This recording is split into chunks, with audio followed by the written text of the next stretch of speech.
পশ্চিমবঙ্গে দীর্ঘ ১৫ বছরের তৃণমূল শাসনের অবসান ঘটিয়ে ক্ষমতায় এসেছে বিজেপি।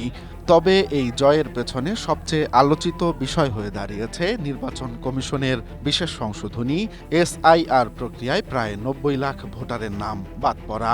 পরিসংখ্যান বলছে যেসব আসনে ভোটারের নাম বেশি কাটা পড়েছে সেখানে বিজেপির জয়ের হারও বেশি।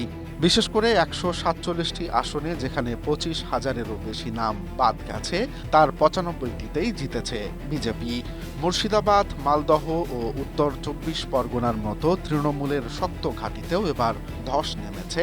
এর ফলে বিশ্লেষকদের মতে বাদ পড়া ভোটারের বড় অংশই ছিল মমতার নিশ্চিত ভোট ব্যাংক মুসলিম ভোটাররা।